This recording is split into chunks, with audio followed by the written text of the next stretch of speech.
Hi class, this is the lecture on week 13. This is on vitamins and chapter number 49, week 13. We are going to share our PowerPoint. Okay, so these are the drugs used to treat anemia. What are the drugs that are treat? So there's people who are anemic. There's times when we say, oh, you're anemic. When do we say that? When a person is having low hemoglobin levels, right? So we say, okay, if you're anemic, why don't you just take some iron medication? And we know anemia is a deficiency of iron or low hemoglobin levels, and in treatment is iron medications. So that's pretty much this chapter talks about. So blood component. So blood is essential for cell survival because it carries oxygen, nutrients, and removes the waste products that could be toxic to tissues. Blood is composed of liquid and formed elements. Plasma part of the blood, it contains protein essential for immune responses and blood clotting. Now, blood component has RBCs, WBCs, and platelets. RBCs, what are RBCs? They're red blood cells, right? They carry oxygen to the tissue and remove the carbon dioxide. And then WBCs are the part of immune system that fight infections. Platelets, they do coagulation, right? So bone marrow produces RBC, WBC, and platelets, as we know. And then RBC is red blood cells, WBC is the white blood cells, and then platelets are the one that helps in coagulation. So anemia results from some alteration in erythropoiesis. What is erythropoiesis? Production of RBCs. So if there is not enough RBC production, patient might suffer from anemia. And this could be because bone marrow is not producing enough RBC, or it could be we don't have enough iron, or because iron. So those are the things that are needed for production of RBCs. We know what is the average lifespan of RBCs. That's 120 days. Elderly RBCs are lysed in liver, spleen, and bone marrow. Products of RBCs are then recycled and returned to bone marrow for the production of new RBCs. Factors essential for producing healthy RBCs. What are the things we need? Iron. For production of RBCs, we need iron. So that's why sometimes some people say, oh, you're anemic, why don't you take some iron medication? Then we need vitamin B12 and folic acid to form supporting structures. So supporting structures of RBCs with vitamin B12 and folic acid. So sometimes I give iron medication with vitamin C because vitamin C helps in absorption of iron. Then we give vitamin B12 and folic acid tablets. So multivitamins are given all together to help production of RBCs. Then essential amino acids and carbohydrates to complete the hemoglobin rings, cell membranes, and basic structure. Etiology of anemia. Etiology of anemia, and individual diet supplies adequate amount of iron, vitamin B12, folic acid, amino acids, and carbohydrates. But when diet cannot provide enough nutrients, or if nutrients cannot be absorbed, the individual can develop a deficient anemia. Fewer RBCs are produced, and then those are immature and become inefficient iron carriers. This type of anemia is called iron deficiency anemia. And these there other types of anemia are megaloblastic and hemolytic anemia. Hemolytic is when there's hemolysis. Megaloblastic is when there's the size of the RBCs are bigger. Megaloblastic. So types of anemia. One is iron deficiency, when we know that there's a lot of iron that is missing, so we need to supplement the iron. Then megaloblastic is folic acid deficiency, vitamin B12 deficiency, and then we provide for vitamin B12 deficiency or pernicious anemia. And sickle cell anemia is chronic hemolytic anemia that occurs almost exclusively with more in African American people. In situation in which blood is being lost, a negative iron balance might occur, and a patient could develop iron deficiency anemia. So what does that mean? Patients will have iron deficiency anemia if they don't have enough iron absorption in the stomach, or if they're losing a lot of RBCs. So how could a person lose a lot of RBC? If for females, when they lose a lot of blood during menstruation, Then pregnancy, and during pregnancy they're producing another individual in their body, so that also we lose that RBC because the blood has to multiply and increase in order to let the new baby form. And rapidly growing adolescents, specifically those who do not have a nutritional diet, then so let's say if a person's not eating properly, that they might have anemia.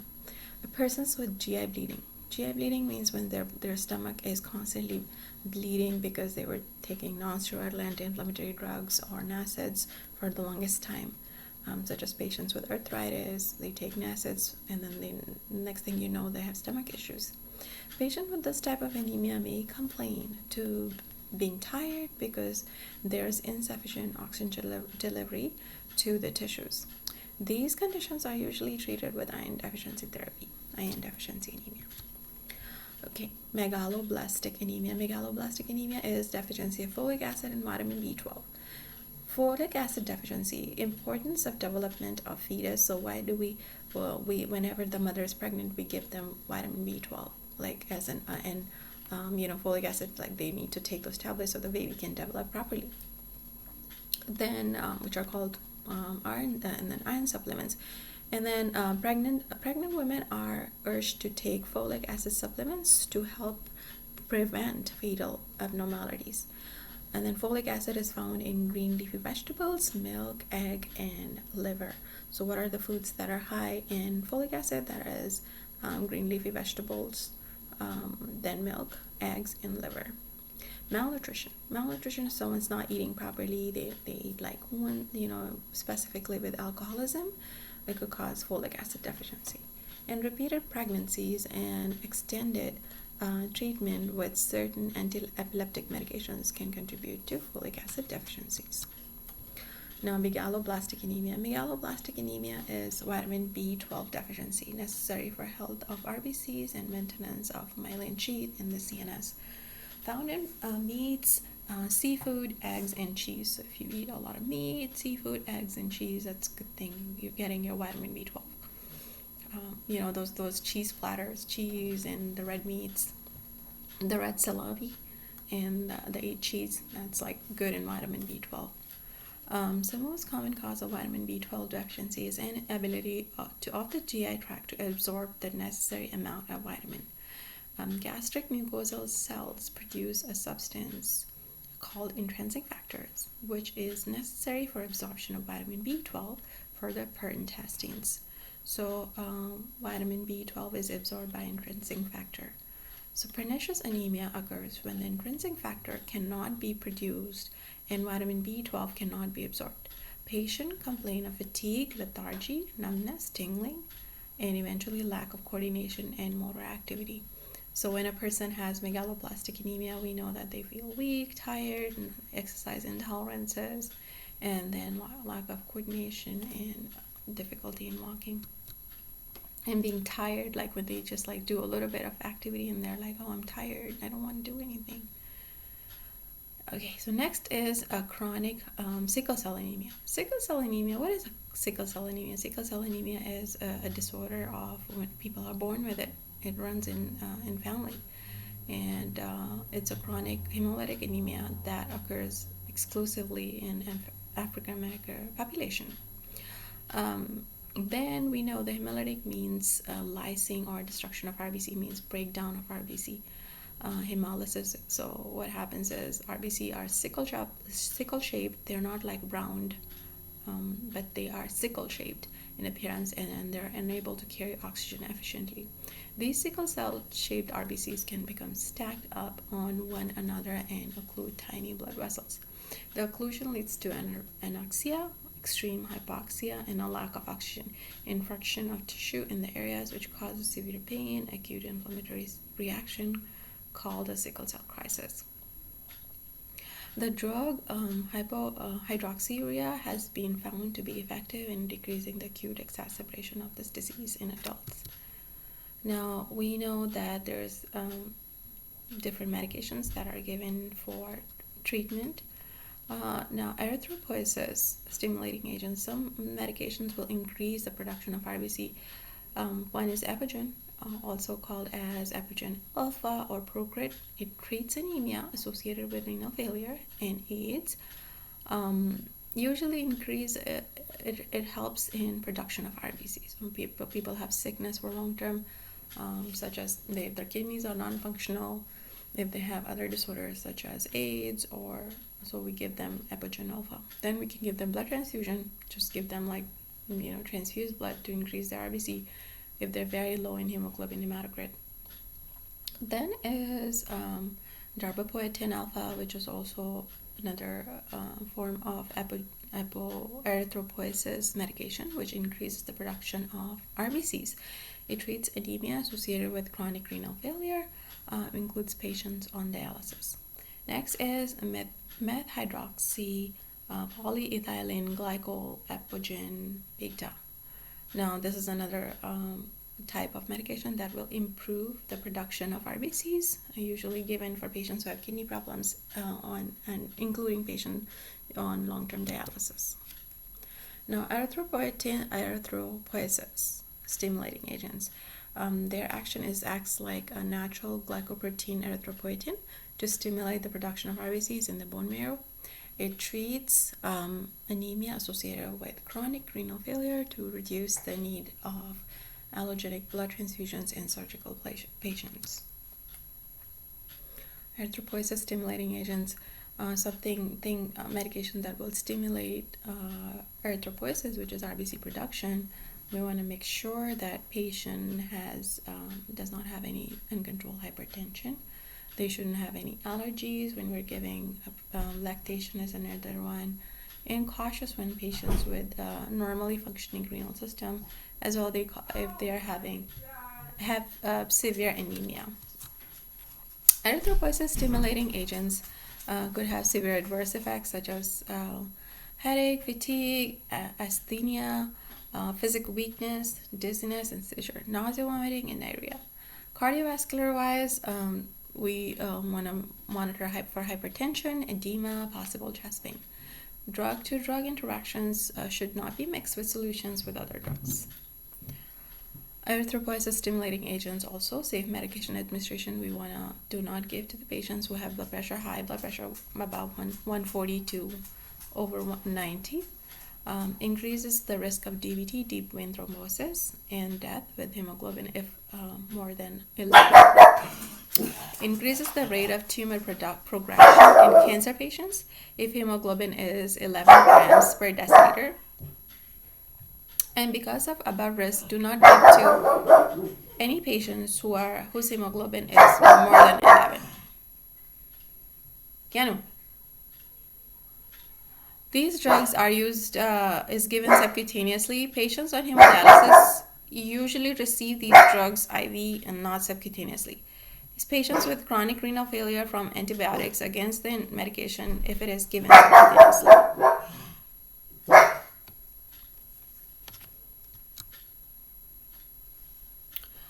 Okay, for Epogen Alpha, the treatment of anemia associated with chronic renal failure related to treatment of HIV infection or chemotherapy.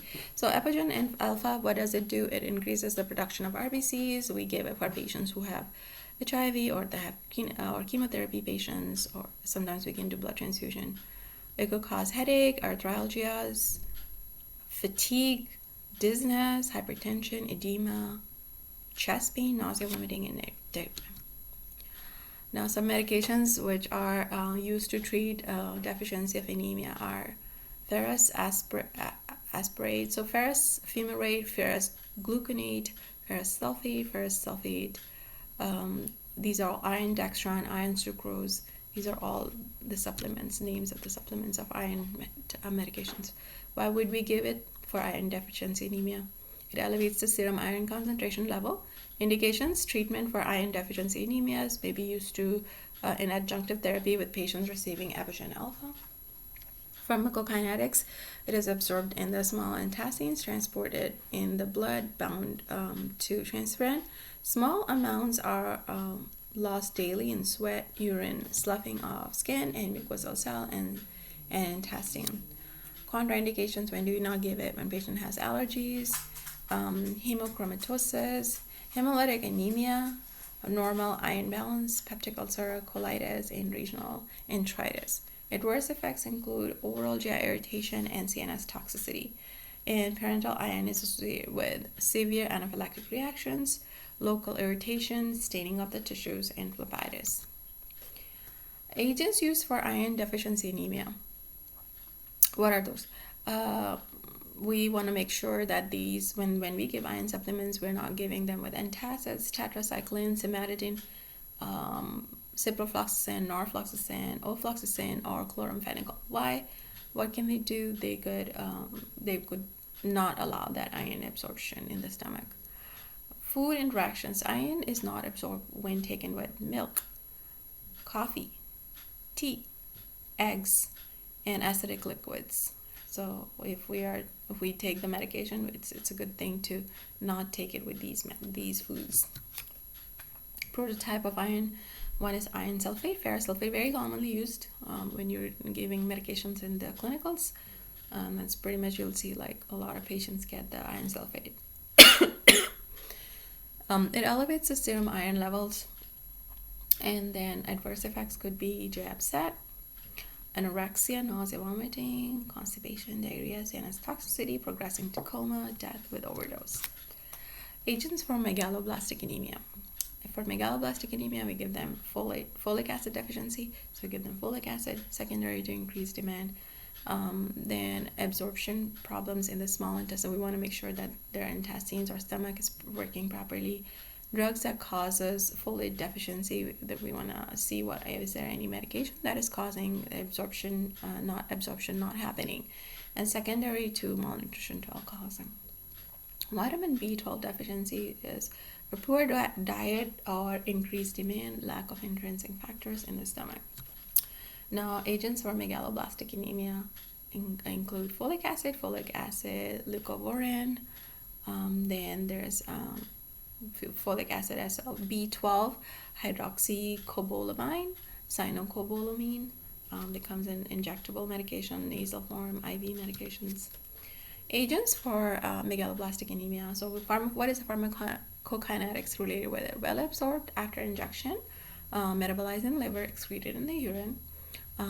We don't give it for the patients who have allergies. Cautious with pregnancy and lactation, with patients with other anemias. Agents for megaloblastic anemia. Adverse effects, pain, discomfort for injection site, nasal irritation with nasal spray. Drug-to-drug interactions, relatively few since they're essential medications, usually not as much of reactions we see. Now, folic acid in a tablet form, it is used to. Why do we give folic acid? Used for treating megaloblastic anemia, and it helps patients for if they're anemic. We give them folic acid supplement, iron supplements, and then what could be adverse reactions? Allergy, pain, discomfort on the injection site. Then we have vitamin B12, which could be given as an IM medication. So sometimes some people who lack in folic acid or vitamin B12, we give them some injectable forms of IM medications, which could be given for like 7 weeks or or 3 weeks. So depending on how bad is the deficiency. Adverse effects include itching, mild diarrhea, anaphylactic reactions, heart failure, pulmonary edema, hypokalemia, and pain at injection site. Agents for sickle cell anemia are, one is hydroxyurea. Now, hydroxyurea, what does it do? It increases the amount of fetal hemoglobin produced in bone marrow. It dilutes formation of abnormal hemoglobin S. Agents also pharmacokinetic. It is well absorbed in GI tract. It is metabolized in livers, excreted in the kidneys, and it is known to cross placenta and even into breast milk. Agents of sickle cell anemia, contraindications: severe anemia, leukopenia, cautious, impaired liver function or kidney function, pregnancy or lactation. Adverse effects include GI, headache, dizziness, disorientation, fever, chills, malaise, increased cancer risk, drug-to-drug interactions, and uroscopic agents. Agents for sickle cell anemia include patients with sickle cell anemia are treated with antibiotics, to help fight infections that could occur when the blood flow is decreased to any area. They are also treated with pain relieving activities to help alleviate the pain associated with anorexia to the tissues, which can range from heat applied to the area, over-the-counter pain medications, as well as prescription opioids with PO and IV form available. Hydroxyurea is a drug of choice for adults. It increases the amount of fetal hemoglobin produced in bone marrow and dilutes in the form of hemoglobin S, which causes the blood to sickle. Results in the less clogging of small vessels and painful effects because of sickling. So hydroxyurea, it reduces the frequency of painful crisis, and it needs for a blood transfusion in adult patients with sickle cell anemia. Actions include increased fetal hemoglobin production in bone marrow and dilutes in formation of abnormal hemoglobin S. Then 3 to 4 hours metabolized in liver and excreted in the urine.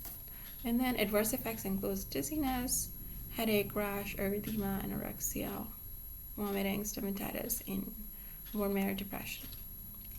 So this was just a little overview of our medications for anemia. Okay, so now do your worksheet based on it. This is chapter 49 in your textbook. I'm also going to review, this was the PowerPoint from Professor Lee, but I'm also going to review the PowerPoint from the book. All right, thank you for listening.